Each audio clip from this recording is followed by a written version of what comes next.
today after a report by short seller Hindenburg suggesting Adani Group listed companies have an 85% downside potential on a fundamental basis due to sky-high valuations. The report also claimed that the Adani Group is engaged in accounting fraud, stock manipulation and money laundering over the course of decades. So if you look at the stocks, Adani Enterprise stock was trading 6% lower today, and the company is also in focus as the FPO of Adani Enterprise is open today, and it will remain open for bidding till 31st of January. Then of course shares of Adani Wilmar, Adani Power and in fact NDTV hit lower circuit today. We also have shares of Adani Total Gas, Adani Transmission, Adani Green Energy, Adani Ports, ACC, Ambuja Cements that were also among the big losers. So now the question is how bad it is for the Adani Group stocks and where are the stocks headed going forward. So to discuss this and much more, let's welcome our guest on the show today. We have with us Mr. Vineet Bolenchkar. He's the head of research at Ventura Securities. Thank you so much, Mr. Bolenchkar, for joining us here on Business Today Television. So what are your thoughts on this entire Adani pack and how bad is this report for all these stocks? So, without a doubt, Hindenburg has credits to itself for identifying market overpricing and coming out with reports that are which have made them a lot of money and made them also very successful. However, there is a way of looking at stocks. Every analyst has a way of looking and identifying stocks, and their focus is to identify mispricing. Now, when the factors that they've listed out, almost 88 questions have been highlighted by them in terms of lacunae or corporate governance issues that are present in Adani Group of companies. The Adani Groups has come out with its own set of disclaimers, and they are also satisfying all individual international investors with additional queries that are arising out of it. And the fact that the FPO, the anchor book, has been fully subscribed despite this report will tell you that investors globally are not concerned with what is happening, but they have ratified their faith in the company by the fact that they have put their money where their mouth is, right? So what is really happening in the market is that this FPO that is coming out for 20,000 crores is a very, very large issue, right, for the current market situation or from the standpoint of any public offering that comes. And the timing of the Hindenburg report has been very critical in creating this gray clouds around the business models of the company.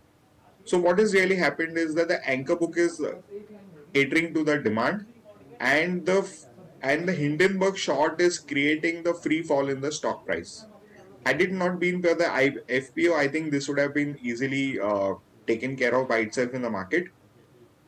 Now, moving away from the Hindenburg report and looking at individual companies per se, what I would like to state is that if you look at the Adani portfolio of businesses that are listed and the incubating companies, they're all in the infrastructure space, right? Infrastructure businesses are long gestation businesses, and typically the debt to equity ratio is always 70-30. So 70 is financed by debt, 30 is financed by equity.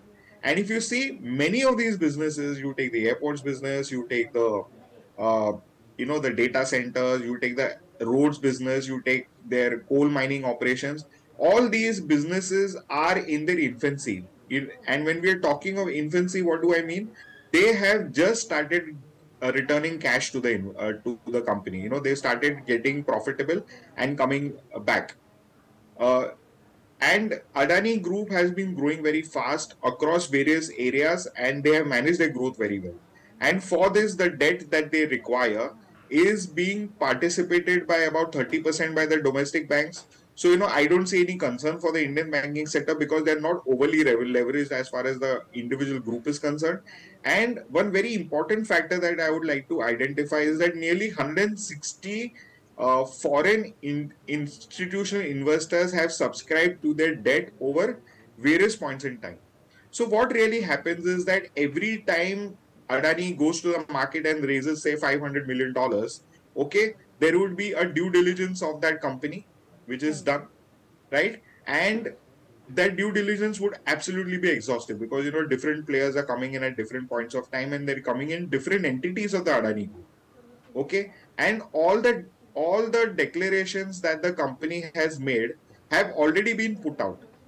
Over the years, whatever allegations have been raised against the Adani groups, these institution investors are cognizant of the fact that these uh, issues are present, and the fact that they're coming and putting in their money Mr. into these Siddharth Singhal, can you hear me? and the fact that they're coming and Hi, putting Akshata. their Yes, money I into can hear this you. Hi, is good morning. It's just starting in definitely a couple of a minutes. very positive sign Arun, I'm that guessing Mr. things Arun are going Kaushik, on you can hear me? very well. Yeah, Akshata, well, loud and clear. Thank you. Okay, Hi, okay. good morning. Hi. So, Mr. Bolenchkar, I would like to understand this We're also, good to go, that guys. Adani Group has raised questions over the timing of this report.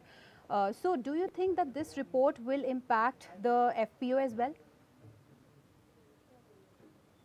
Of the report definitely is questionable because they have been doing this research for almost 2 years now. Why did they not come out with the report earlier? So that is of course a freedom of choice that Hindenburg has used uh, to if as I told you, the mechanics of this bear cartel run and demand being met from the IPO. So there is a artificial Yes, can I go? oversupply is created into the market, and then the stock price falls very easily, right? So that is one of the part. Second is that, as I mentioned, fundamentally the company is on a very strong wicket, and hence I believe that this timing of the report is definitely questionable. Hello and welcome to the Policy Bazaar Okay, show. very well. As the need See, the stocks right now are also trading lower, and Adani Wilmar, Adani Power, Adani Transmission, and all these stocks are actually trading lower, and some of the shares also hit lower circuit today, and the timing of the report is questionable as well. So we'll get back to Mr. Bolenchkar in a while, and meanwhile we'll get straight to the markets. If you see, Sensex also now down around 700 points, and Nifty also trading lower today. On the back of this report, Adani shares, all the shares of Adani Group are trading lower, with some of the shares trading hitting lower circuit as well. And if you see NDTV as well, shares of NDTV also hit lower circuit today. Adani Total Gas, Adani Transmission, Adani Green Energy, Adani Ports, ACC, Ambuja Cements, they were also among the big losers. And now the question is that there more pain ahead, and what is the future of these stocks after this report? And let's get back to Mr. Bolenchkar, and we'll ask him about the stocks valuations.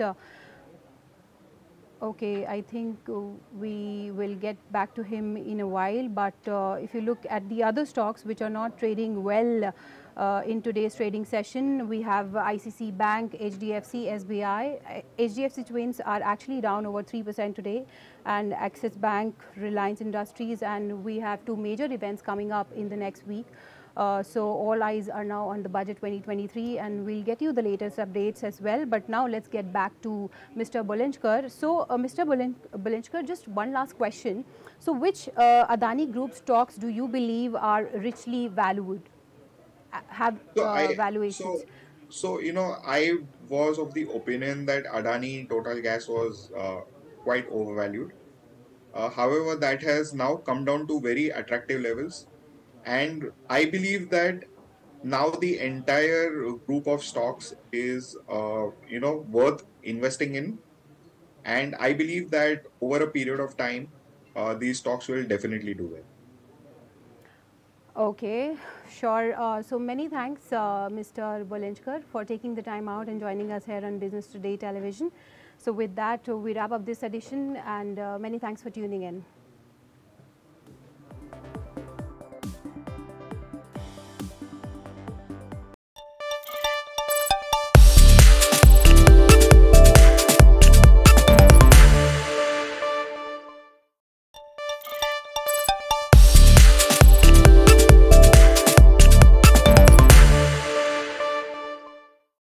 Hello, ladies and gentlemen.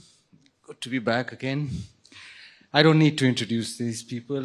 You are in the stock market, you see them every day, and you've seen them for decades right now. Devina, Rhythm, Kenneth, and Saurav. They're all familiar faces to you. Thank you very much, all of you, for joining in today. I'll start with the lady. Devina, every few years we have this thing going up that this is finally India's decade. Do you think this is one more